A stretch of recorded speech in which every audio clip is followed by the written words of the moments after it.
ओम नमः सिद्धे। नमः श्रीवर्धमानाय निर्धूतकलिलात्मने सालोकानां त्रिलोकानां यद्विद्यादर्पणाय ते। श्री रत्नकरण श्रावकाचार ग्रंथ में सामायिक का प्रकरण अपना चल रहा है। सामायिक शिक्षा व्रत कैसा होता है, उसकी पूर्व भूमिका कैसी होती है, और उसमें प्रतिक्रमण आदि सब शामिल है। प्रतिक्रमण भी है, प्रत्याख्यान भी, दोनों शामिल है। पूर्व के किए हुए दोषों से निवृत्ति के लिए प्रतिक्रमण है, और उससे सबक लेकर के कि आगे मुझे ऐसे पापों में नहीं पड़ना, आगे मुझे इन पापों से दूर रहना है, ऐसा वो प्रत्याख्यान का भाव है। तो कल अपन ने असत्य और चोरी, इन दो पाप के संबंध में बात की थी। दो पाप हमारे जीवन में, मतलब चाह करके तो नहीं लेकिन बिन चाहे भी इस तरह की कुछ क्रियाएं हो जाती हैं जिनमें दोष लगता है। तो उन सबसे बचने के लिए पंच नमस्कार मंत्र की शरण ग्रहण करते हैं, ऐसी बात आई थी। इसके आगे का प्रकरण अपने को देखना है। श्लोक बोल लेते हैं पहले। असमय मुक्ति मुक्तम पंचाघानामशेष भावेन सर्वत्र च सामयिका सामयिकं नाम संसन्ति मूर्धरुह मुष्टिवासो बन्धं पर्यङ्क बन्धनं चापि स्थानमुपवेशनं वा समयं जानन्ति समयज्ञा एकान्ते सामयिकं निर्व्याक्षेपे वनेषु वास्तुषु च चेत्यालयेषु वापि च परिचेतव्यं प्रसन्नधिया व्यापारवैमनस्याद्विनिवृत्त्या मन्तरात्मविनिवृत्त्या सामयिकं बध्नीयादुपवासे चैकभुक्तेवा सामयिकं प्रतिदिवसं यथावदप्यनलसेन चेतव्यम् व्रतपञ्चक परिपूरण कारणमवधानयोक्तेन।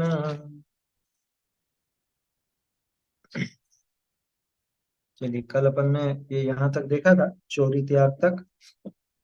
आगे कुशील त्याग, परिग्रह त्याग।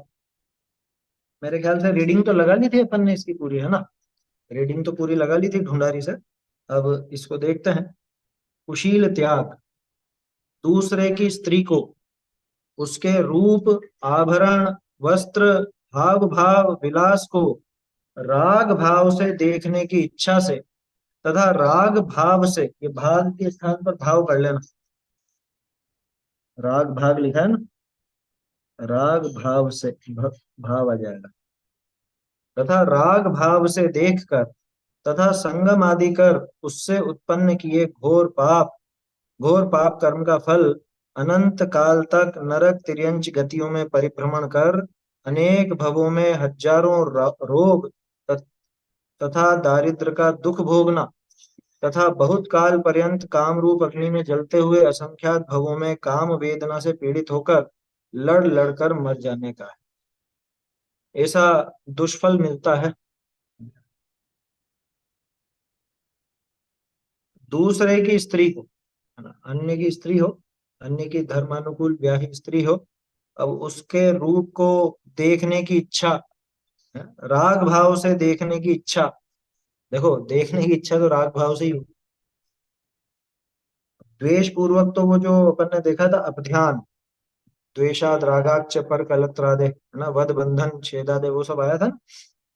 तो दूसरे की स्त्री को उसके रूप, आभरण, वस्त्र, हाव भाव, विलास को, विलास क्या चीज है? ये विलास ऐसे ही जो, समझ लीजिए, क्या कहें अपन, नखरे लटके झटके होते हैं, यही विलास है? आभरण, वस्त्र, हाव भाव, उसके हाव भाव को देखने का मन हो। देखो, इसमें एक चीज और है। इसमें हमें दो तरफ से सोचना चाहिए। दो तरफ से ऐसे कि हमें जान करके ऐसे वस्त्र आदि, आभूषण आदि, या इस तरह की बातचीत, या ऐसे लटके झटके हैं, या क्या कहें, मतलब कुछ भी इस तरह की क्रिया अपने द्वारा ना हो जो दूसरे को आकर्षित करती। मतलब स्त्रियों के लिए ये सोचने की बात, पुरुषों के लिए भी, दोनों बातें हैं, दोनों के लिए ये बातें हैं। क्या ऐसे बिल्कुल जज जजा के करके और थोड़ा सा कि हम तो ऐसे बन करके जाएंगे, सब हमको ही देखते रहेंगे? अरे तू क्यों चाहता है कि सब तुझे देखें?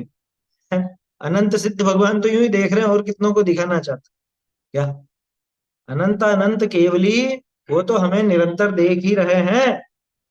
उनके देखने में ये तृप्त नहीं होता। ये तो तब तृप्त होता है कि अरे दूसरे लोग मुझे देख रहे हैं और मुझे मेरी तारीफ कर रहे हैं, तो इसके मन में थोड़ी सी एक भावना आती है, यहाँ देखो ये क्या है, ये सजना संवरना और ये फालतू के जो नाच नखरे हैं, ये सब किस लिए है? ये दूसरे हमें देखें, दूसरे हमें देख करके तारीफ करें, यही भाव रहता है ना।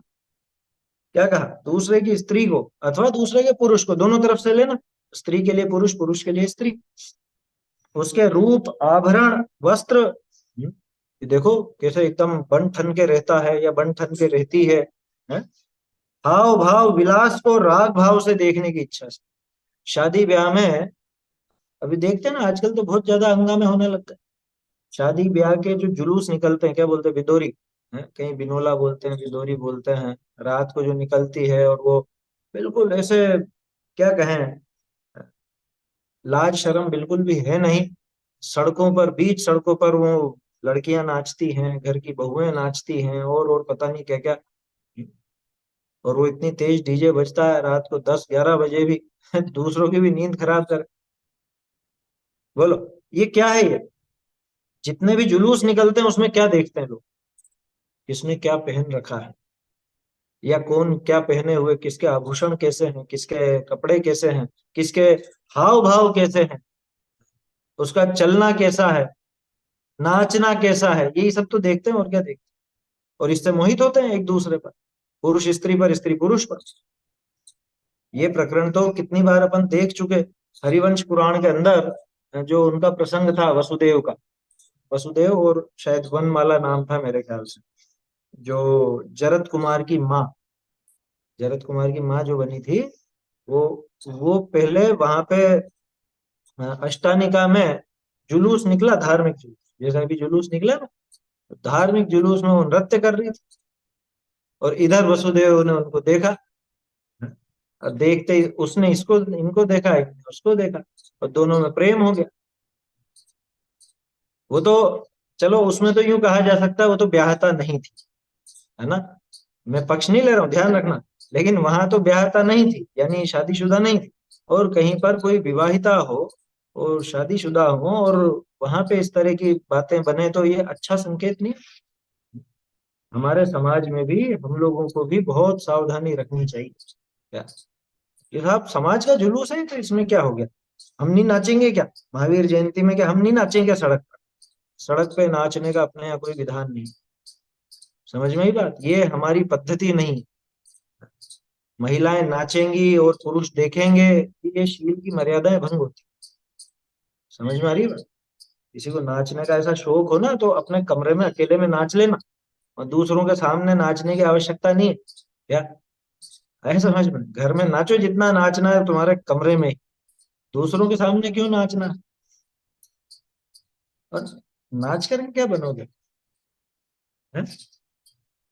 नाच कर, अरे ये भव वन में भटक भटक के नाच ही तो रहा, 84 लाख योनियों में नाच ही तो रहा है जी, और क्या कर? उस नाचने से भी पेट नहीं भरा जो यहाँ और नाचना चाहता। तो दूसरे की स्त्री को उसके रूप आभरण वस्त्र हाव भाव विलास को राग भाव से देखने की इच्छा से, क्या कहा, राग भाव से देखने की इच्छा से, तथा राग भाव से देख कर, तथा संगम आदि कर। अब संगम करे, अन्य स्त्री का अन्य पुरुष का संगम का मतलब वहां मिले जुले बातचीत करे। हम्म, आया समझ?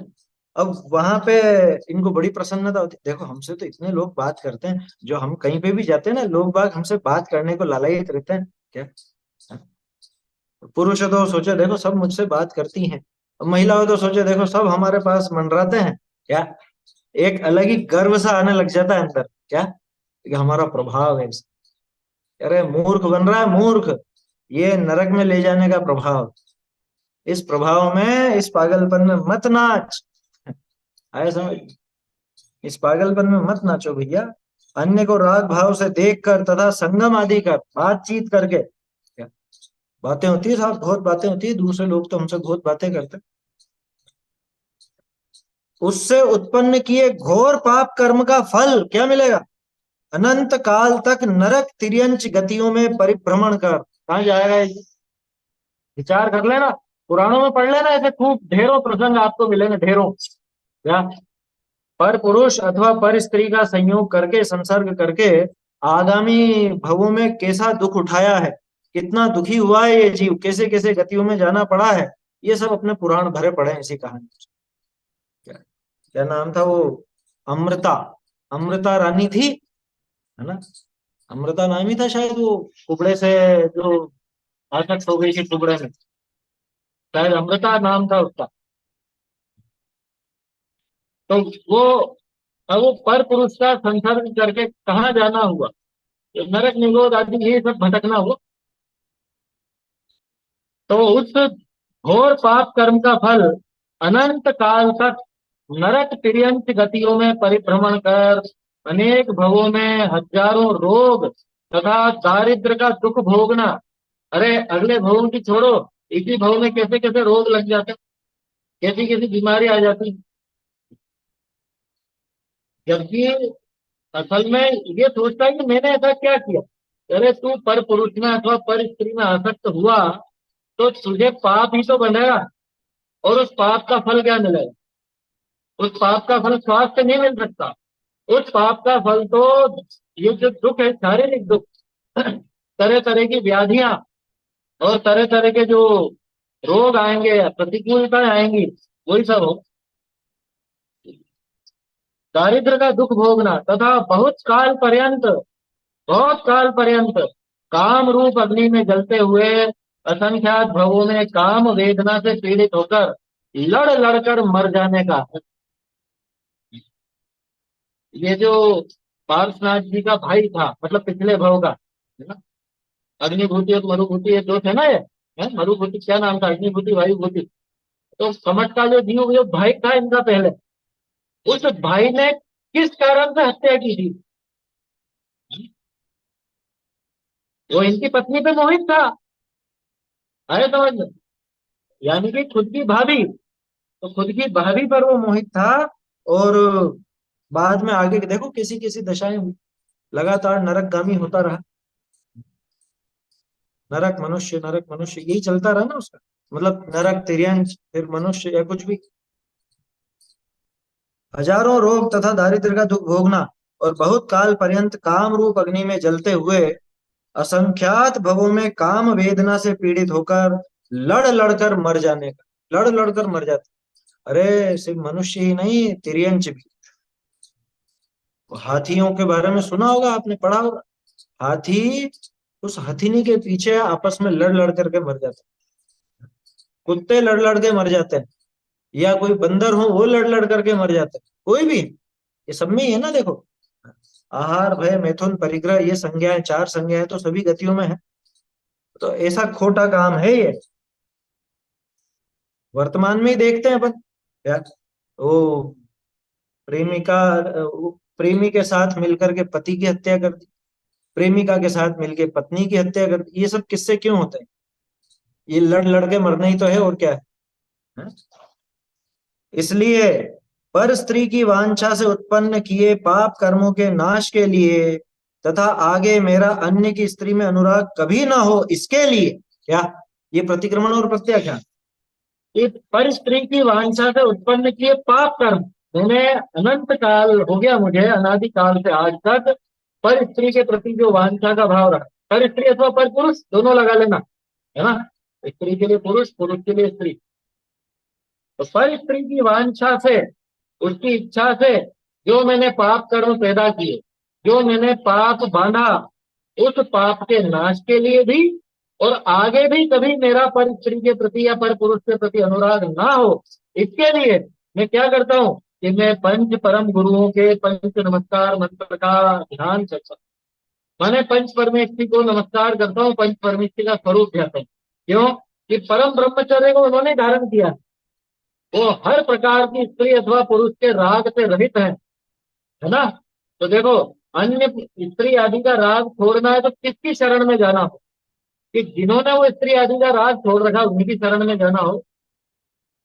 जो परम ब्रह्मचर्य के धारी हैं, परम ब्रह्मचारी हैं, ऐसे वो पंच परमेष्ठी भगवान, उन्हीं की शरण में मैं जाता हूँ, उन्हीं की शरण में लेता हूँ। ऐसा यहाँ लिखा है कि ना बात। तो मैंने जो आज तक पाप कमाया पर स्त्री अथवा पर पुरुष के कारण, मतलब इसके कारण माने मेरे खुद खुद के छोटे भाव हुए उस कारण, अथवा आगामी काल में भी मेरा कभी पर स्त्री के प्रति या पर पुरुष के प्रति अनुराग ना हो। देखो, इसके लिए एक बेसिक उपाय बताओ। बेसिक उपाय यह है कि सतियों का जीवन चरित्र पढ़ना चाहिए। जो शीलवान अपने महापुरुष हुए हैं, शीलवान सतियां हुई हैं, शीलवती सतियां, उन सबके जीवन से प्रेरणा लेनी चाहिए। और ये चीजें बच्चों को बचपन से पढ़ानी चाहिए, ये कहानी है ना। सती चंदन वाला, अंजना सती, सीता सती, है द्रौपदी, ये सब है, सब उपलब्ध है, कहानियों के रूप में भी उपलब्ध है। तो इनके जीवन से प्रेरणा लेनी चाहिए। तो कभी भी ऐसी गड़बड़ ना हो आगे जाकर, कभी उसके जीवन में ऐसा पाप का भाव ना आए, ऐसा भाव यहाँ होना चाहिए। ठीक है, तो ऐसे पंच नमस्कार मंत्र का मैं ध्यान करता हूँ, माने पंच परमिष्ठि की शरण ग्रहण करता हूँ। परिग्रह त्याग।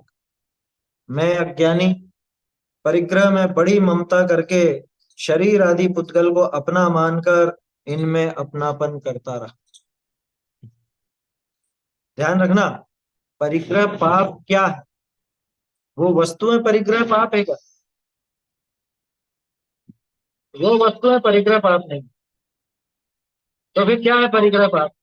ये उन वस्तुओं में जो मूर्छा है ना, ममत्व परिणाम है, ममेदा मिति बुद्धि, है ना, वो मूर्छा है। ठीक है, ममत्व परिणाम तो मूर्छा, और मूर्छा परिग्रह ऐसा कहा गया। मूर्छा परिग्रह, मूर्छा को परिग्रह बताया ना। तो मैं अज्ञानी परिग्रह में बड़ी ममता करके यानी मूर्छा करके, तो असल में परिग्रह तो मूर्छा ही है।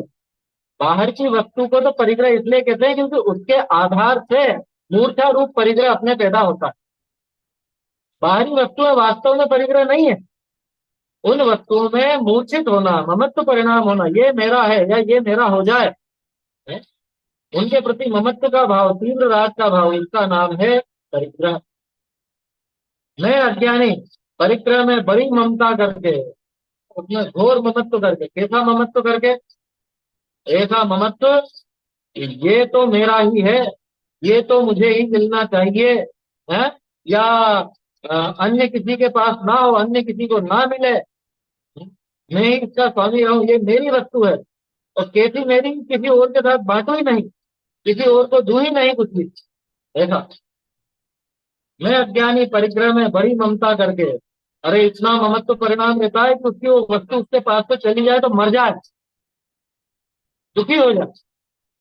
पहले ऐसे ऐसे प्रसंग सुनने को मिलते थे, उसका धन का नाश हो गया, नाश हो गया मैंने चोरी हो गया, चोर चोरी करके मान लो ले गए, तो ये पागल हो गया।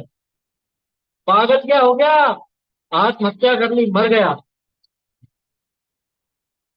वो जो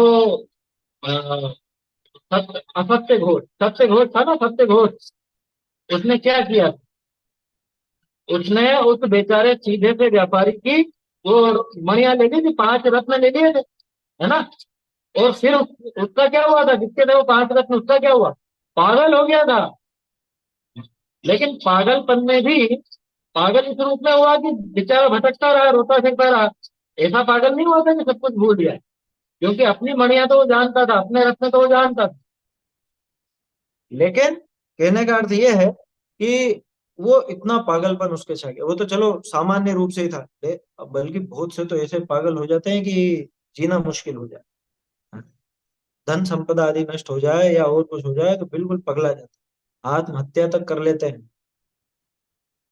पहले ऐसे बहुत से जीव हुए, आत्मघात तक कर लिया। किस लिए? सिर्फ इसलिए कि वो वस्तुएं नहीं रही, उन वस्तुओं का संयोग दूर हो गया तो ये आत्मघात करके मर गया। मैं अज्ञानी परिग्रह में बड़ी ममता करके शरीर आदि पुद्गल को अपना मानकर इनमें अपनापन करता रहा। शरीर आदि पुद्गल को अपना मान, ये शरीर में ममत्व करना ये भी तो परिग्रह है ना, मूर्छा ही तो है। ये कौन है कि ये मैं हूँ, ये मेरा है। बोलो क्या कहता है, ये मेरा है, मेरा शरीर है। अरे मेरा मेरा करता है, वहां पे मर जाएगा ये इस चक्कर में। मैं अज्ञानी परिक्रम में बड़ी ममता करके शरीर आदि पुद्गल को अपना मानकर इनमें अपनापन करता रहा, इनमें हमेशा अपनापन ही करता रहा। राग आदि भाव जो मोह कर्म के उदय से हुए, उन्हें अपने भाव मानकर परद्रव्यों में बड़ी आसक्ति की। राग आदि भाव जो पैदा हुए उनको कभी बुरा माना ही नहीं, क्यों? क्योंकि ये तो मेरा है, मेरा होगा वो बुरा कैसे हो? अपने भावों को बुरा कौन कहे? है समझ में? रागादि भाव जो मोह कर्म के उदय से हुए हैं, हुए तो उसके उदय में। वास्तव में उन रागादि भावों को पुद्गल भी कहा जाता है। पुद्गल क्यों कहा जाता है? क्योंकि पुद्गल के निमित्त से होते हैं, पुद्गल के उदय में होते हैं, उनके फल में भी पुद्गल मिलता है, इस वजह से उनको पुद्गल भी कहा जाता है। अब पुद्गल के उदय में जो भाव हुए हैं, पुद्गल के निमित्त से जो भाव हुए हैं, उनको मैं अपना भाव समझता हूँ। और ना सिर्फ उनको अपना समझता हूँ, बल्कि वो जिनके प्रति हुए हैं उन वस्तुओं में भी बड़ा आसक्त होता हूँ। देखो, राग का ऐसा राग कि जिसके प्रति राग है उससे भी राग। क्या क्या कहा? राग का ऐसा राग पड़ा रहता, राग का ऐसा ममत्व कि जिस वस्तु के प्रति वो राग भाव हुआ है उसके प्रति भी उसको तीव्र आसक्ति बनी ही रहती है, उस वस्तु के प्रति भी तीव्र आसक्ति का भाव बना। ऐसा परिणाम है। क्या क्या कहा यहाँ पे? रागादि भाव जो मोह कर्म के उदय से हुए, उन्हें अपने भाव मानकर पर द्रव्यों में बड़ी आसक्ति। ये मेरे भाव हैं, और ये जो पर द्रव्य हैं ये सब मेरे हैं। अब मेरे हैं तो उनमें बिल्कुल आसक्त होकर के लगता, छोड़ता नहीं है। जैसे बिल्ली अगर चूहे को पकड़ ले, तो बिल्ली की चूहे में जो आसक्ति है वो कितनी है कि कोई डंडे से भी मारे ना तो चूहा छोड़ती नहीं है। ऐसी आसक्ति, ऐसी आसक्ति इसको भी। हम छोड़ देते हैं कि जरा सा भी कुछ छोड़ सकते हैं? क्यों छोड़े, हमारा है। ये जो हमारा है वाला भाव है खतरनाक। देखो, सामान्य रूप से राग होना एक अलग बात है, और उस राग का भी राग यानी आसक्ति, तीव्र आसक्ति, ये उसमें थोड़ी सी खतरनाक बात हो जाती है। धन धान्य कुटुंब आदि की वृद्धि को अपनी ही वृद्धि मानी। रुपया पैसा बढ़ गया तो मैं बढ़ गया, है? रुपया पैसा घट गया तो इसके कंधे ऐसे झुक जाते, और बढ़ जाए तो ऐसा तन करके चलता है, ये होता है ना। परिवार कुटुंब वगैरह में भी मैं बढ़ा। अरे ये परिवारजन किसके हैं? कि मेरे ही तो है, तो ये बढ़े तो मैं बढ़ा।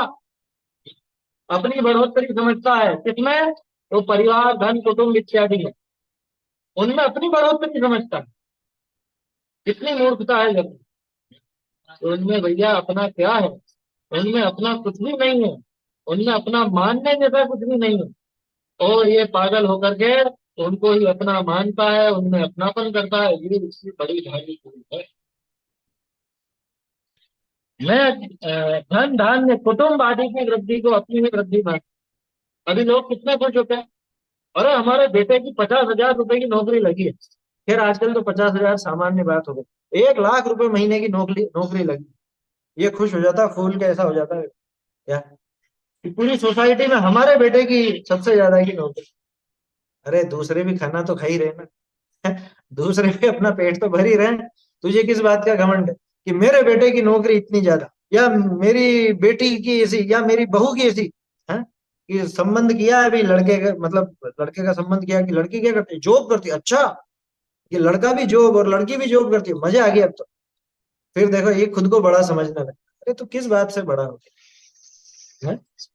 वो छोड़ जाएंगे तुझको, किस बात से बड़ा हो गया? यहाँ अकेला पड़ा रहेगा, इसमें कोई वृद्धि नहीं है।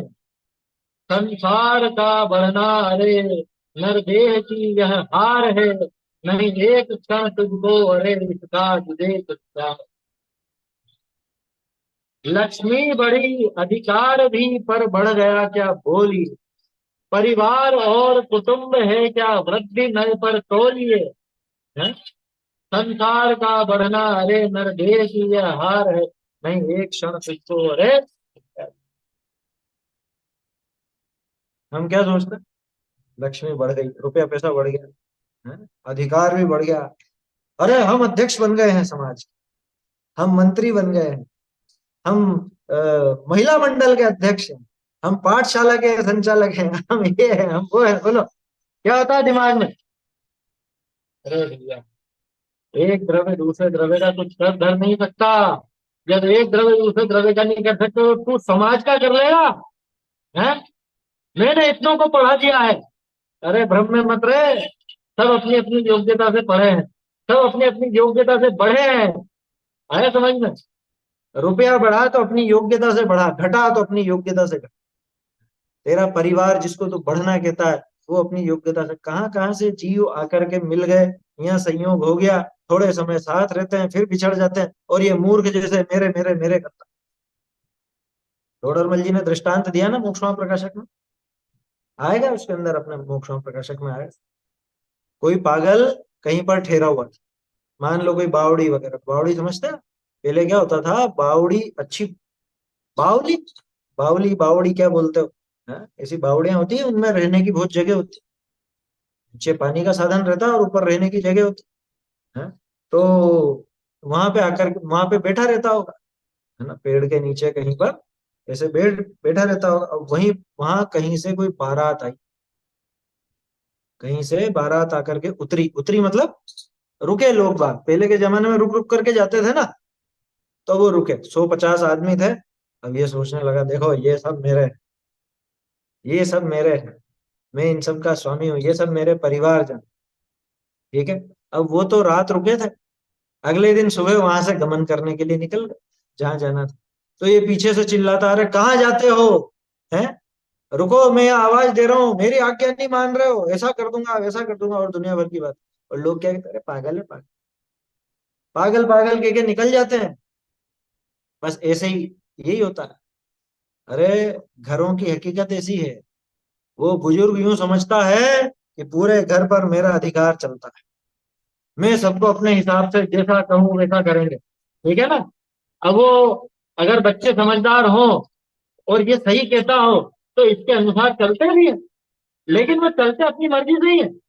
अब मान लो ये तो कहे विपरीत और वो बच्चे चले विपरीत, लेकिन बच्चे थोड़ी सी इसकी इज्जत रखते हुए इसके सामने कुछ नहीं बोले, पीछे से क्या बोलेंगे? ये दादाजी का तो दिमाग ऐसा हो गया है, कुछ अक्कल वक्कल तो है नहीं, अब नई पीढ़ी का कुछ जानते तो है नहीं, नए जमाने का बोलते रहते हैं, ये ऐसे ही करते रहते हैं। और वो तो उनके मन की करता है, ये हकीकत है, घर घर की हकीकत है ये। आया समझ में? जो एक उम्र के बाद व्यर्थ का अधिकार चलाना चाहते हैं वो बहुत दुखी होते हैं, बहुत परेशान होते हैं। क्यों? क्योंकि उनकी और नई पीढ़ी की सोच मिलेगी नहीं कभी भी। ये जनरेशन गैप है ना, पीढ़ी दर अंतर है, ये पीढ़ी का अंतर है। जैसी वो दादी होगी वैसी वो सासू नहीं होगी, और वैसी वो बहू नहीं होगी। जैसा वो दादा होगा वैसा बेटा नहीं होगा, और वैसा पोता नहीं होगा। कहीं कहीं पे हो भी जाए, कहीं कहीं पर देखो, अपने परिवारों में जहाँ स्वाध्याय नियमित चलती हो, सब घर वाले अगर स्वाध्यायी हो, समझदार हो, तो वहां तो फिर भी एक रूपता नजर आ जाती है। लेकिन अधिकांश घरों के यही आया समझ में, जहाँ तत्व विचार नहीं है, जहाँ स्वाध्याय नहीं है, जहाँ जीवन में धर्म का कुछ हस्तक्षेप नहीं है, वहां तो ये होगा ही होगा। क्यों? क्योंकि मुंडे मुंडे मतिर भिन्ना, हर एक खोपड़ी में अलग अलग दिमाग है। समझ में ही बात? वहां पे आता है ना, अपने तो नियम सार जी की गाथा है ना, नाना जीवा, नाना कम्मम, नाना विहम हवे लद्दी, है जीव नाना कर्म नाना लब्धि नाना, विधि कही। बोलो। तो इसलिए धन धान्य कुटुंब आदि की वृद्धि को अपनी ही वृद्धि मानी, ये बड़ा खुश हो रहा था, है? नाती पोतों से भरा हुआ घर है, क्या, हम बहुत सुखी हैं, देखो 25 जने खड़े हैं मेरे सामने। बोलो, देख देख के खुश होता है, बड़ा परिवार, भरा पूरा परिवार, ये भरा पूरा परिवार कितने दिन का भरा पूरा है, सब अपने अपने ठिकाने लगे। अरे कितना भी प्रेम हो, या प्रेम भी हो, लेकिन जैसे जैसे वो परिवार बढ़ता जाएगा तो फिर तो अलग होना ही पड़ेगा। प्रेम हो तो भी अलग होना पड़ेगा, व्यवस्था कैसे बनेगी बताओ। आज आप जिस मकान में रहते हो, अब उस मकान में अभी के हिसाब से तो सब व्यवस्था है, आगे लेकिन जैसे जैसे आपकी जनसंख्या बढ़ती जाएगी तो जरूरत पड़ेगी, तो जरूरत पड़ने पे निकलेंगे भी, सही बात आया समझ, जाएंगे ना बाहर। बेटियों की तो शादियां हो जाएंगी, और बेटों की बहुएं भी आएंगी तो उधर संख्या बढ़ेगी, उनके बच्चे बच्ची होंगे, उनके लिए भी तो, मतलब कहने का अर्थ यह है कि ये ज्यादा समय साथ रहते हैं। और कोई रह भी ले तो कितना रहेगा, कितना रहेगा इस बहु में। इस बहु में भी आप आपकी आयु के हिसाब से रहोगे, वो उसकी आयु के हिसाब से। तो दूसरों को देख देख करके बहुत मोहित होने की आवश्यकता नहीं है। जो अपने परिवारजन आदि कुटुंबी जनों के पीछे मोहित होकर के और बहुत बहुत उसके प्रति आसक्त होता है, तीव्र आकुलता रखता है, वो दुखी ही होगा, निश्चित रूप से दुखी होगा। इसलिए मान के चलना, सबसे नजदीकी रिश्ता कौन सा, सबसे नजदीकी कौन सा, पति पत्नी का। पति पत्नी का सबसे नजदीकी कहा जाता है समझ में, क्योंकि ये हमेशा साथ रहते हैं। झगड़ते हैं उनकी बात नहीं कर रहा हूं, ठीक है ना, लेकिन जहाँ साथ रहते हैं तो सबसे नजदीक यही कहलाता है। अरे ये भी मुझसे न्यारा, ये भी मुझसे न्यारी, ये हकीकत है। जरूरी नहीं है कि जैसी विचारधारा पति की हो वैसी पत्नी की भी हो, या जैसी पत्नी की हो वैसी पति की भी हो, कोई जरूरी नहीं। प्रेमिक और चेलना का उदाहरण देख लो ना, बिल्कुल विरोधी थे, विपरीत थे, बाद में जरूर प्रेमिक समझदार हो गए, लेकिन पहले तो विरोधी थे ना। तो वास्तव में देखा जाए, अनित्य पंचाशत में भी देखा अपन ने, भूदर शतक में भी देखा, ये जो परिजन है, ये सब वास्तव में इस भव में थोड़े समय का इनसे संयोग हुआ है। इसलिए ज्यादा आसक्ति, ज्यादा ममत्व परिणाम नहीं रखना, किसी के भी प्रति नहीं रखना। जितना ममत्व होगा उतना ही दुख होगा, उतना ही दुख होगा। अरे सम्यक दृष्टि भी हो, लेकिन तीव्र राग होगा तो महादुखी। समझ में ही बात, राम जी की क्या हालत हुई थी। हम्म? 6 महीने तक कंधे पर लक्ष्मण को लिए लिए घूम रहे, सारे ही बलभद्रों की यही हालत होती, सबकी ऐसी दशा होती है। नारायण पहले मर जाता और वो बलराम को यानी कि बलभद्र को अपना राग रहता। राग आग दहे सदा, है समझ में? राग तो आग ही, धन धान्य, हाँ? रुपए पैसे बढ़ना, ये तो कोई बढ़ना है ही नहीं। हाँ? इतना पक्का मानना, आपके पास जितना भी है वो सारा आप भोग सको, ये जरूरी नहीं है। कई बार तो ऐसा होता है कि वो करोड़पति तो रहा, लेकिन उसने भोगा कुछ भी नहीं, कंजूसी में ही मर गया। भोगेंगे कौन, कि भोग परिजन करे, आप शुभ्र धाम ही, खुद तो जाएगा नरक में। क्यों, क्योंकि पाप कर करके कमाया, और कमाया भोगा नहीं। भोगेंगे कौन, कि जिसके भोगने का योग होगा वो भोगेगा, जिसके भोगने का पुण्य होगा वो भोगेगा, है ना। भोगने पर कमाएगा तो पाप ही, लेकिन जिसके भोगने का पुण्य होगा वही भोग। और ये मूर्ख सोचता है इतना इतना हमारे पास है, इतना हमारे पास है, हैं? ऐसे करोड़ों रुपए इकट्ठे हो जाएं तो भी भोग सकोगे क्या। देखो मेरा ऐसा सोचना है कि 30% भी हम नहीं भोग पाते, 30% भी नहीं भोग पाते। उस वस्तु का दान भोग या नाश, इन तीनों में से कोई ना कोई काम होता है, तीनों में से कुछ ना कुछ होता है। और पूरी जिंदगी चौकीदारी करते करते मर जाते। चौकीदारी जिंदगी भर करनी है ना। करोड़ रुपए इकट्ठे कर लिए तो चौकीदारी तो जिंदगी भर करनी है, करोड़ रुपए भोग भले नहीं पावा। लगा लेना हिसाब। आज साल भर का अपना कितना खर्चा होता है, एक मोटा मोटा अनुमान लगा लेना, ठीक है ना। अब उसमें गुणा करके देख लेना, मान लो 80 100 साल की आयु मान लेना, ये 100 साल में हर साल इतने रुपए खर्च हुए मेरे या परिवार के इतने खर्च हुए, तो कितने खर्च कर लोगे, और अभी कितने का साधन है। और कई बार तो ऐसा होता है, खूब इकट्ठे थे, है ना, बहुत सब था, लेकिन बाद में घाटा हुआ तो जैसे आए थे वैसे ही चले गए। माने हमारे तो सिर्फ वो, समझ लो कि थोड़े समय के लिए हमारे पास रहने आए थे उसे, चोर आया, चोरी करके चला गया। माने आपने किसके लिए वो पैसा इकट्ठा किया था? वो चोरों के लिए किया। हकीकत है। चोरों के लिए किया, तभी तो चोर ले गए। जयपुर का एक किस्सा हुआ था 2-3 साल पहले, या शायद कोरोना के काल की बात है या पता नहीं कब की। उसने नया घर बनाया और घर के नीचे एक गुप्त तहखाना बनाया। उस तहखाने में क्विंटलों से चांदी भरी। आया समझ में? जाने कितने क्विंटल चांदी भरी, ठीक है, तहखाने के अंदर। और वहां पे चोरों ने उसका भी पता लगा के और वो सुरंग खोद करके निकाल करके ले गए। अब ये बताओ, वो सारी की सारी व्यवस्था उसने किसके लिए की है? तो चोरों के लिए की थी। और किसी से कहने का भी नहीं, क्योंकि कैसे स्वीकार करे कि ये सारी मेरी है?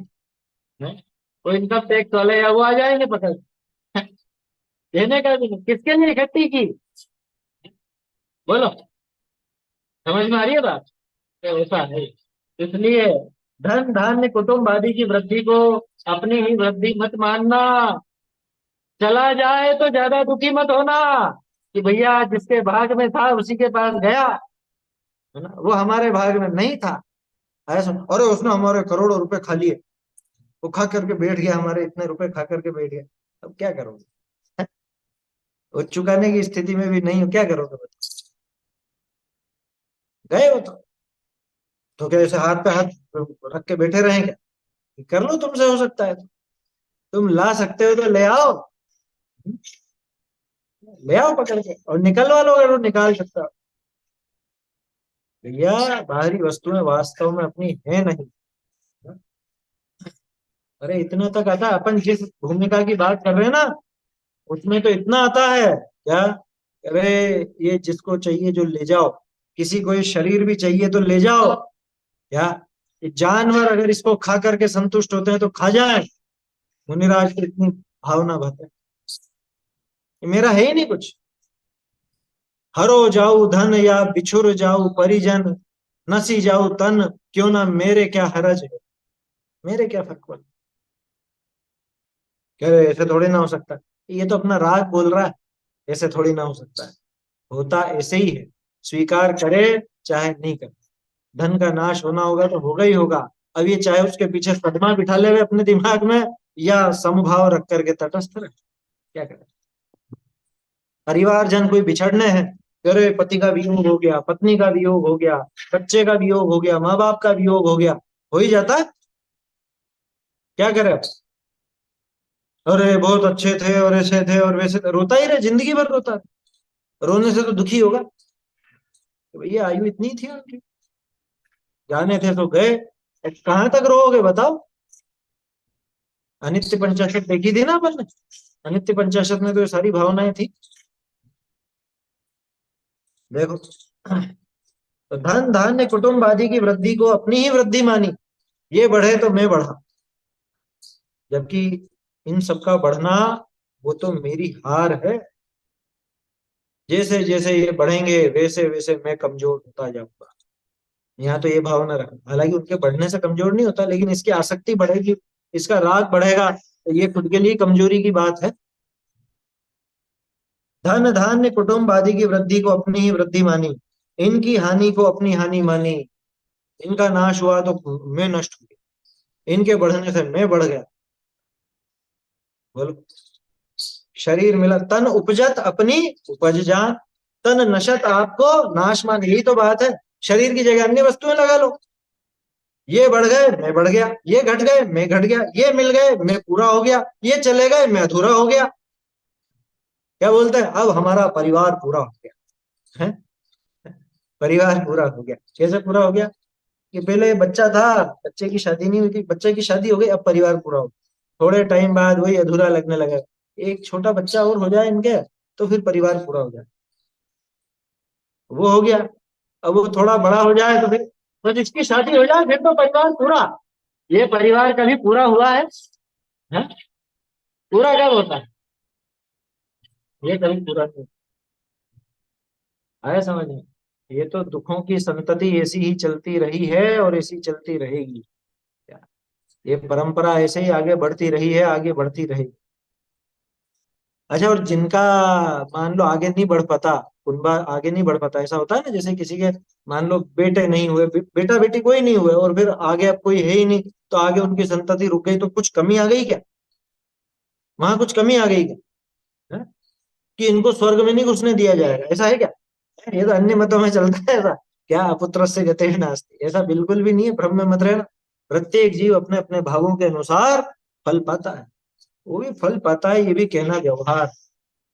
क्योंकि बाहरी फल तो इसको मिलता ही नहीं, इसको तो अपने राग द्वेष आदि परिणामों के हिसाब से आकुलता या निराकुलता है, समझ में?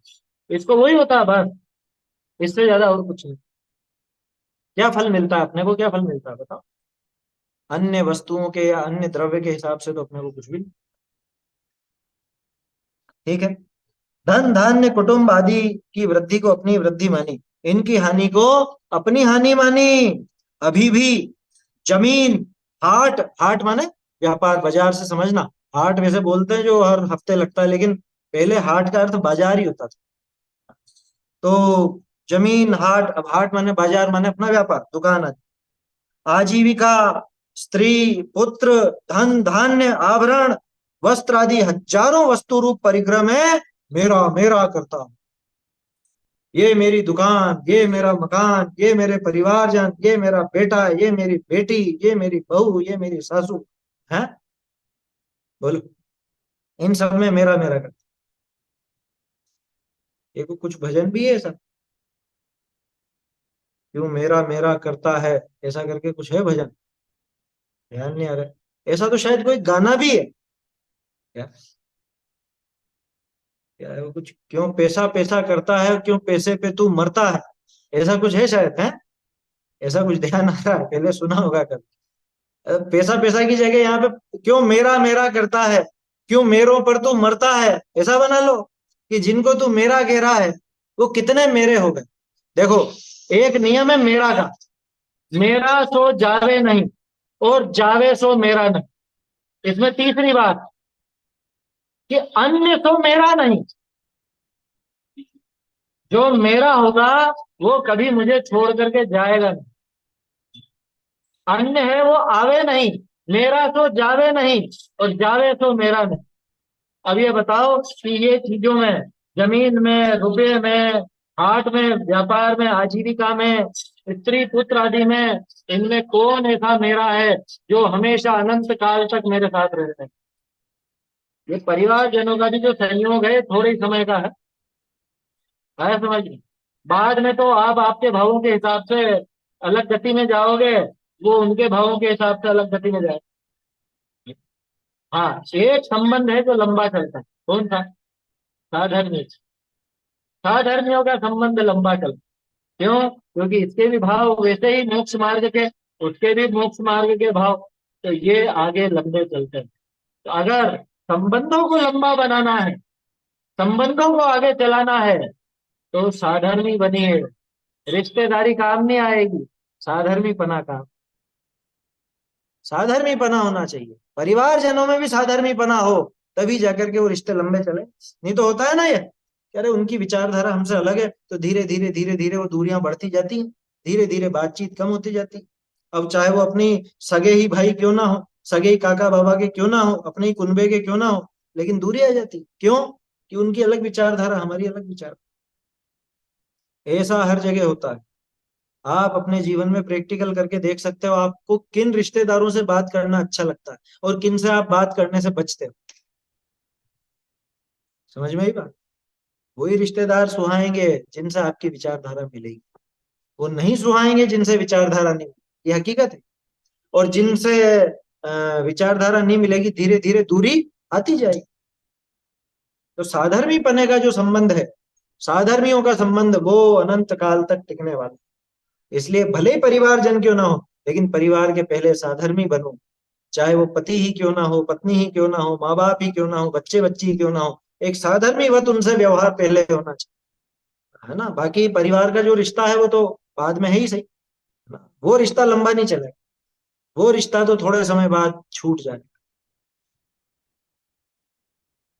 उनमें अन्य हजारों हजारों वस्तु रूप परिग्रह में मेरा मेरा, बुद्धि में ऐसी विपरीतता हो रही है कि अपना ज्ञान, पर का ज्ञान, पाप पुण्य का ज्ञान, परलोक का ज्ञान नष्ट हो गया। ऐसी तो मेरी बुद्धि विपरीत हो गई। ऐसी विपरीतता आ गई कि ना मुझे अपने पराये का ज्ञान, कि स्व कौन, मतलब स्व क्या है, पर क्या है, कौन वस्तु मेरी हो सकती है, कौन सी नहीं हो सकती है, इस लोक का परलोक का ज्ञान नहीं, पाप पुण्य का ज्ञान नहीं। इस रिश्तेदारी के पीछे वो ये नहीं विचार करता कि इस रिश्तेदारी को निभाने के पीछे मैं कितना पाप कर रहा हूँ। कह रहे नहीं साहब, जवाई जी हैं, ब्याई जी हैं इनको तो जब आएंगे तभी खिलाना पड़ेगा, ये तो रात को खाते हैं तो रात को खिलाना पड़ेगा। अरे मर जाएगा। किसके पीछे पाप बांध रहा है, किसके पीछे पाप बांध रहा है? पहली बात तो ऐसी रिश्तेदारी को दूर कर देना जिसमें धर्म न सके, और कदाचित कोई पहले की ऐसी रिश्तेदारी हो तो भी धर्मानुकूल ही व्यवहार करना। क्यों? क्योंकि धर्म आगे तक काम आए, ये आगे तक काम नहीं आने वाले। लेकिन इनके पीछे जो आपने पाप बांधा वो आगे तक पीछा नहीं छोड़ा है, ये विचार कर लेना। इसलिए कोई हो भले, क्या माँ बाप ही क्यों ना हो, बच्चे बच्ची ही क्यों ना हो, उनके पीछे अपने को व्यर्थ का पाप नहीं बांधना। अरे छोटा बच्चा है, छोटा बच्चा इसको पसंद है, तो हम तो देखो ज्यादा रोक टोक नहीं करते। ये तुम रोक टोक नहीं करते, तुम उसके नरक का रास्ता तैयार कर रहे हो। तुम्हारा प्यार झूठा है, तुम ये जरा सी देर की संतुष्टि उसको देना चाहते हो और आगामी अनंत भवों का दुख देना चाहते हो, इसलिए तुम कुछ भी रोक टोक नहीं करते, इसलिए मना नहीं करते। हजारों वस्तु रूप परिग्रह में मेरा मेरा करता हूं। बुद्धि में ऐसी विपरीतता हो रही है कि अपना ज्ञान, पर का ज्ञान, पाप पुण्य का ज्ञान, परलोक का ज्ञान नष्ट हो गया, कुछ विचार नहीं रहा। ऐसी तो बुद्धि में विपरीतता है। प्राण कंठ तक आ जाए तो भी ममता नहीं घट रही है। क्या? प्राण कंठ तक आ गया मतलब समझे कि बस अब मरने वाला, मरने वाला, और फिर भी अरे एक बार बेटी को बुला लो, एक बार बेटी का चेहरा देख लो, है, एक बार पोते को सामने दिखा दो, क्या करेगा देख के, है? एक बार वो उसको बुला लो, एक बार इसको, अरे क्या करेगा? तू अकेला ही आया था और अकेला ही जाने वाला है। इनमें से कोई भी जिसको तू देखने की इच्छा करता है वो तेरा कुछ साथ देने वाला नहीं, चाह करके भी साथ नहीं देने वाला। चाहता भी हो ना तो भी नहीं दे सकता, क्या करेगा? आया समझ? सही है बात। वो जो बिगाड़ने का साधन करते हैं ऐसे दादा दादी या माँ बाप, वो जो बच्चों को जरा से उनके, क्या कहें, उनकी ममता के पीछे, झूठी ममता के पीछे जो पाप का साधन करते हैं, वो उसके लिए भी नरक की तैयारी और खुद के लिए भी नरक की तैयारी। पाप पुण्य का भी ज्ञान नहीं रहा, कुछ भी नहीं रहा उसको।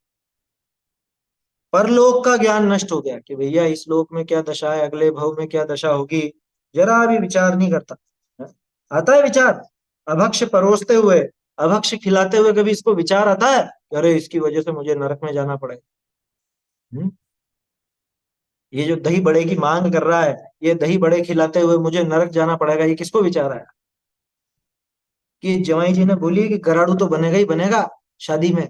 हाँ? तो एक गराड़ू, गराड़ू आता है कैसा जमीकंद, दिखने में इतना भद्दा होता है और लोग पता नहीं क्या उसका स्वाद ले लेकर के खूब खाते हैं। समझ? सूराण होता है, सूराण, सूराण, गराड़ू, ये सब ऐसे होते हैं बिल्कुल, इनकी शक्ल देख लो तो खाना नहीं भाई, ऐसे होता है। अब क्या करो बेचारे, उनकी बनावट ऐसी ही है।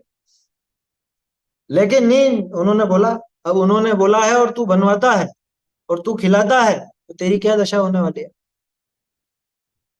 भोग परिजन करे, आप शुभ्र धाम ही, हमेशा याद रखना ये बात।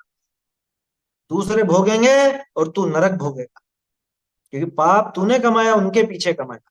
वो नहीं आएंगे जरा सा भी हिस्सा लेने, या उनके साथ थोड़ा, तुम पूरा का पूरा नरक तुम क्यों भोगते हो, थोड़ा थोड़ा हम भी भोग लेंगे, कोई नहीं आने वाला। यहीं कोई दुख में नहीं आता साथ में, वहां आगे अगले भव में कौन आने वाला है? ये तुमने किए थे पाप तो हम क्या करें? कह रहे लेकिन तुम्हारे लिए किए थे ना, तो हमने थोड़ी ना बोला था। क्या कहेंगे वो? हमने बोला था कि हमारे लिए पाप करो। ये तो छोटी छोटी ऐसी कहानियां बहुत। जैसे कोई व्यक्ति अपने परिवार की सब इच्छाएं पूरी करने के लिए रिश्वत लेता, ठीक है, अब रिश्वत लेने में वो पकड़ा गया, उसको जेल हुई। तो वो कहता है साहब मैंने तो इन परिजनों के लिए लिया था, तो उससे कहा गया कि ठीक है, तेरे कोई दूसरे रिश्तेदार तैयार हो, 10 साल की जेल है ना, एक काम कर, 5 जने परिवार में है, 2-2 साल जेल भोग ले। तो शुरुआत में पत्नी से कहा कि 2 साल मेरे हिस्से की तू भी जेल भोग ले। तो ये मैंने कहा था क्या तुमसे रिश्वत लेने के? कह रहे लेकिन तू ही तो मेरे प्राण खाती थी कि ये लाओ और ये लाओ और ये दिलाओ। हैं? ये तो मैंने रिश्वत लेने की थोड़ी ना बोला आपसे। क्या कहेगी? कोई साथ नहीं देगा। समझ में ही बात? तो सारा ज्ञान नष्ट हो गया, किस वजह से? उस परिग्रह में ममत्व परिणाम की वजह से, उस इच्छा की वजह से। बुद्धि में ऐसी विपरीतता हो रही है कि अपना ज्ञान, पर का ज्ञान, पाप पुण्य का ज्ञान, परलोक का ज्ञान नष्ट हो गया है। प्राण कंठ तक आ जाए तो भी ममता नहीं घट रही है। जगत में प्रत्यक्ष देखते हैं कि परिग्रह किसी के साथ गया नहीं है, मेरे साथ भी नहीं जाएगा। आज तक कोई ले जा सका क्या? पहले ऐसे किस्से सुनते थे गांवों में, बहुत ऐसे करोड़पति होते ना, सोने की अशर्फियां होती जिनके पास, ऐसे बांधे ही रखते थे हमेशा। क्या? कपड़े में लपेट के बेल्ट की तरह ही बांध के रखते थे। बांधे बांधे मर गए, सीने से चिपटा करके मर गए। ले जा सके साथ में? नहीं ले जा सकते, बिल्कुल नहीं ले जा सकते। कि जब जगत में कोई और साथ में नहीं ले जा सका, तो मैं कहाँ ले जाऊंगा? जो मेरे साथ कहाँ से जाए? तो भी प्रतिदिन बढ़ाना ही चाहता है, बढ़ाना ही चाहता हूँ। बढ़े बढ़े बढ़े और बढ़े। रुपया पैसा कितना होना चाहिए बताओ?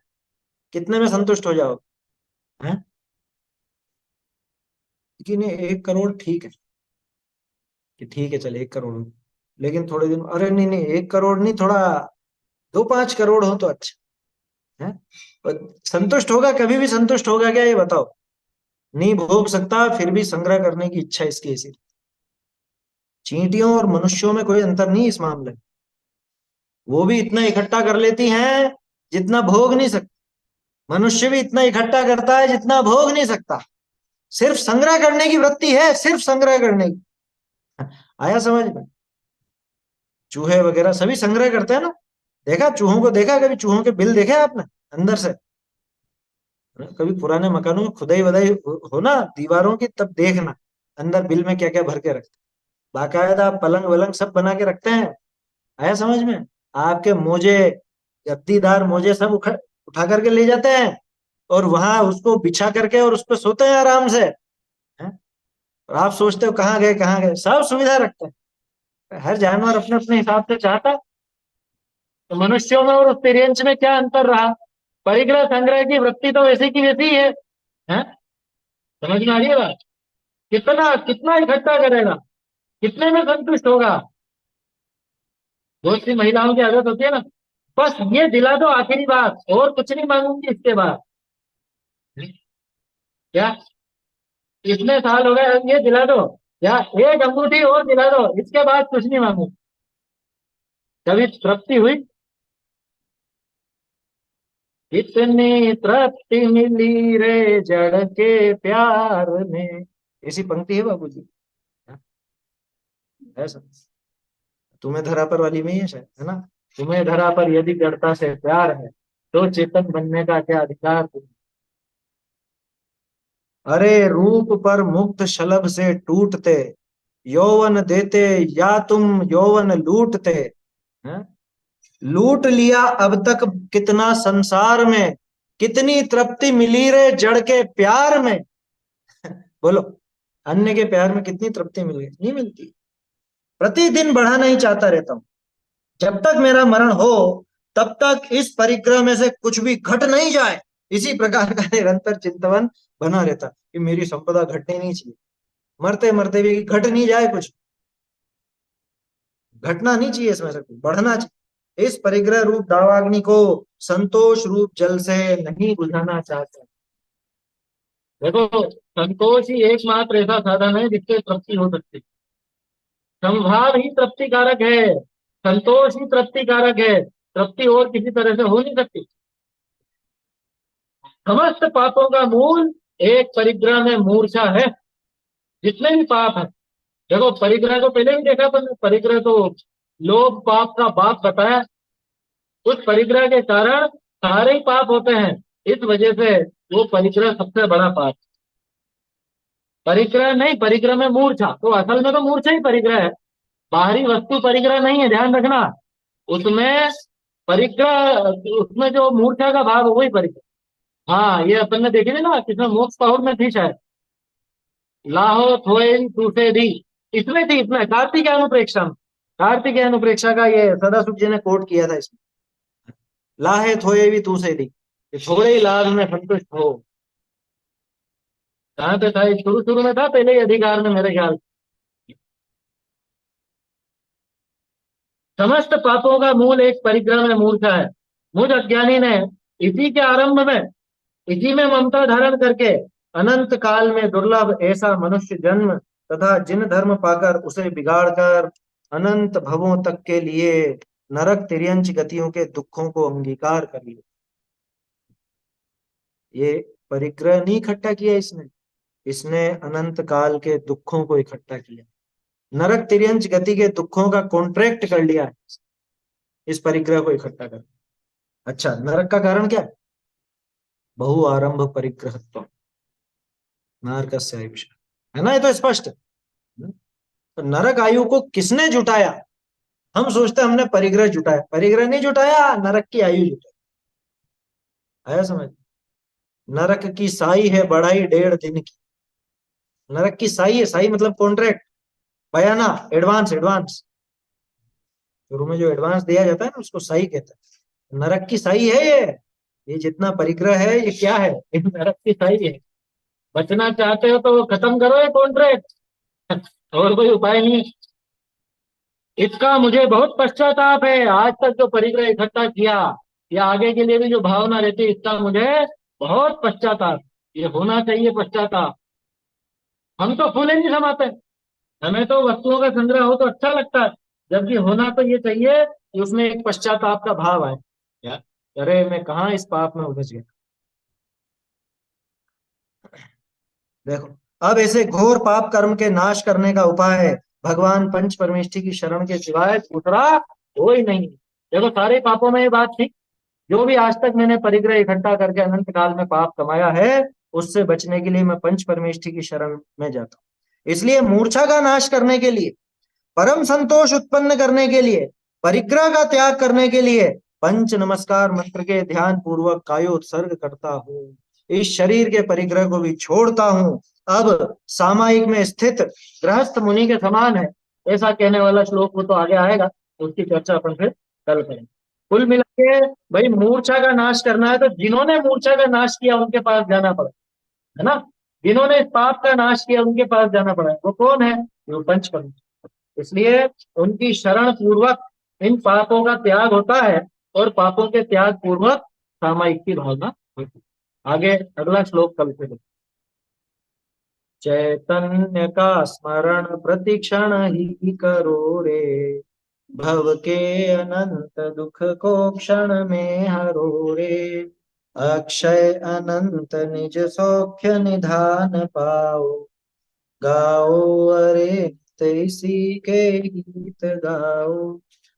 धन्य धन्य है घड़ी आज की जिन धुनि श्रवण परी, धन्य धन्य है घड़ी आज की जिन धुनि श्रवण परी, तत्व प्रतीत भई अब मेरे मिथ्या दृष्टि टरी, धन्य धन्य है घड़ी आज की जिन धुनि श्रवण परी, जड़ते भिन्न लखी चिन्मूर्ति चेतन स्वरस भरी, जड़ते भिन्न लखी चिन्मूर्ति चेतन स्वरस भरी, अहंकार ममकार बुद्धि पुनि पर में सब परिहरी, धन्य धन्य है घड़ी आज की जिन धुनि श्रवण परी, पाप पुण्य विधि बंध अवस्था भासी अति दुख भरी, पाप पुण्य विधि बंध अवस्था भासी अति दुख भरी, वीत राग विज्ञान भावमय परिणति अति विस्तरी, धन्य धन्य है घड़ी आज की जिन धुनि श्रवण परी, चाह दाह बिन सी बरसी पुनि समता मेघ झरी, चाह दाह बिन सीवर सी पुनि समता मेघ झरी। बाढ़ी प्रीति निराकुल पद सौभाग्य चंद हमरी। धन्य है घड़िया धन्य धन्य है घड़ी आज की जिन धुनि